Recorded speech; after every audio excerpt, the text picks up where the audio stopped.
Thanks for doing this. Come on, man. Thank you.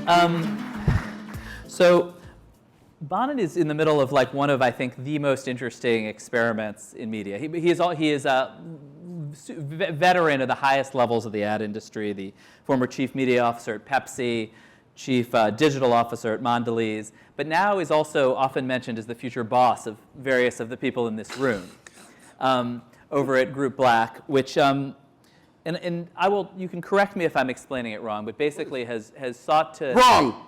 No.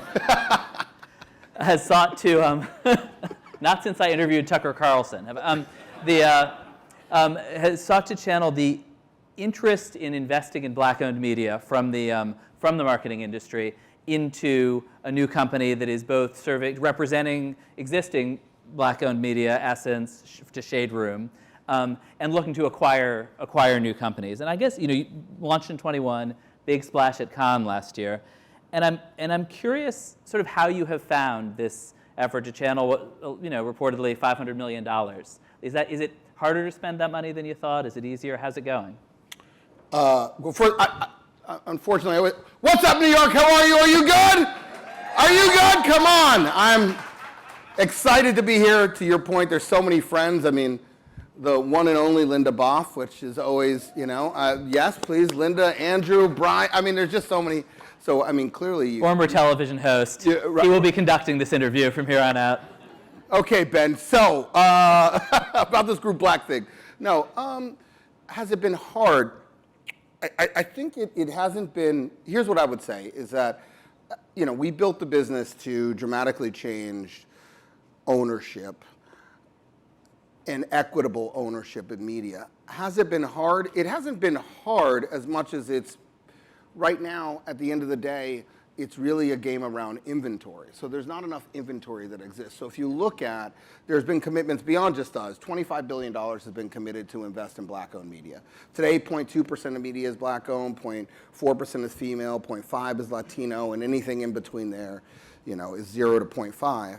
And there's only $1 billion of black-owned inventory. So there's a 25x demand versus what's actually available. So the hardest thing has been, how do you create inventory? And what you're talking about is you're talking about a group that has not historically been invested in at the same levels as others. So they haven't grown. So they don't have the same scale. So how do you find the ability to build scale? And that's what we have been focused on creating. And so that's kind of our biggest challenge, is how do we create scale, and how do we offer that scale to our over 350 black-owned media companies that we represent today. And you've also been in the news as a bidder or potential bidder on Vice, on Vox, on Bustle. It's going to take a while. Go ahead. BET. How close are you to one of those acquisitions? Well, I can't tell you that answer. You can give me a hint. But no. What I would say is... You can make some news right now. Right. I think first and foremost is what people ask us is why. And so when we came into this, we originally started off with a goal of, when we looked at the black-owned media ecosystem, it was abysmal. So we started off with a goal of how do we actually build and invest in the ecosystem so that it grows, so that we don't have to have the same conversation again. And as we went around, we realized that they needed much more than what we expected. Today, we offer the 4 things that are really vital, which is technology. So we provide the ability to translate or to transact programmatically. We provide distribution. We provide content creation. And we provide them access into the rooms of the buyers that they otherwise wouldn't get access to. Now, when we look at acquisition, from our standpoint, acquisition is really about us being able to acquire large entities that we can then bring our collective in and bring diverse voices into the conversation at scale. So that's where we see acquisition, and that's the power of acquisition. In terms of how close we are, I didn't know that the market was going to do our bidding for us. Like, you named some of the names. You can imagine what the price tag started at a year ago when we talked to them, but now the market is trying to figure out its way to settle. So we'll get there. I would say we're close and far, but the market has to settle in order for, we're not going to make a mistake and purchase something and acquire something where we're upset at the price point that we purchased it at. You think there's more bargains to be found if you wait? I'm not saying bargains. My point is value, Ben. Value is what I'm looking for. No, I think that there's opportunity, but look, at the end of the day, for us, the most important thing is that media shapes society and shapes how we see the world, and we believe that, I always say, it's black owned, not black targeted, and if our friends at Paramount can own BET, we should be able to own NBC. So what we're trying to do is find the balance of what the price point of the acquisition and what the potential scale and opportunity is. Yeah, in talking to people about what you're doing, I think there's a, there's a spectrum of describing it from totally brilliant to kind of cynical. We're both.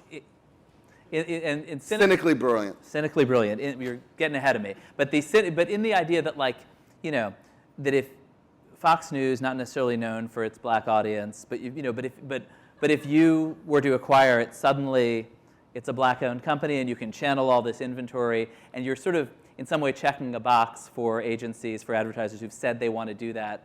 But how does that feel right? No, that's the perception of the arbitrage play. Like right. Anything we buy all of a sudden has value. Like, look, we're trying, at the end of the day, to me, like, I didn't realize, look, I've never been the multicultural guy. Like, most of the folks in here who know me don't know me as that. Like, I've primarily been growth. Like, where do you find growth? Where do you source growth? And usually those are uninvested in opportunities in communities. And so when we think about this, though, it's not about just an acquisition so that you can funnel. It's what can we actually purchase that we can bring diverse voices into that can unlock the opportunity for us to reach this community. If I came to you and I said, look, there's an audience that has and this is why, a lot of people care about this, but everybody cares about this. And so at the end of the day, if I came to you and I said, look, there's a community that has $1.7 trillion of purchasing power, but most brands index maybe 10 to 20%. You say, where is this mythical audience? Well, it's right here. It's African-American audience sitting right in the US. The great thing is, what's happened is we don't have the infrastructure to reach them. But the great thing is we know how to build infrastructure. It's called China, it's called Brazil, it's called India. Like, we literally built the consumer infrastructure to unlock those consumer dollars. So now how do we do that right now in this place? And to me, that's about relevance. That's about making sure that representation matters. When I see somebody who looks like me, it signals to me that, oh, this brand actually cares about me. And when we look at things like Black Panther, they didn't do anything other than literally say, okay, look, I'm not going to alienate one audience by creating a black cast, but I'm going to introduce an entirely new audience that never saw themselves represented this way. And guess what? One of the biggest films that we've ever seen launch. So for us, it's not just about an arbitrage purchase. It's about how do you buy something that sits close to culture, and how do we bring diverse voices into that to give them the scale that they haven't had to date to unlock the value and the growth that we all know is sitting there. And do you think you'll get one of those deals done, say, this year? I hope. Not even just for us, but for the industry. Like, at the end of the day, like, what we represent to the industry even today is we've aggregated as much black inventory as we can. We represent an easy button. The one thing we all know about marketers is they're lazy, so they just need, one-stop shop. But actually, if you want to deploy capital at scale, you need to have scale. And so I hope it'll get done this year. That's our goal, of course. But I think more than just for us, but for the industry to continue to unlock the opportunity that sits within such a robust and rich audience that they're just not unlocking today. And as you said, in the ad industry, they made this huge commitment to invest in black-owned media. We're a year or 2 years ago, we're now like living in this real moment of political backlash against ESG, against affirmative action, against all sorts of progressive initiatives that sprang up over the last few years or longer. And I'm curious if you're feeling that as well, if you feel like you're navigating a moment when companies that made these commitments are starting to edge back from them, as they are, it seems like, in a lot of other industries. So I had this conversation with Caroline Weingo, who is the CEO of Essence, and I said, is there a backlash? And she said, no, there's a blacklash, which I thought was really great use of wordplay, but also— Please elaborate. Right, but the point is that when DeSantis steps up and he says, we're going to remove diversity initiatives, he's not saying we're going to remove women.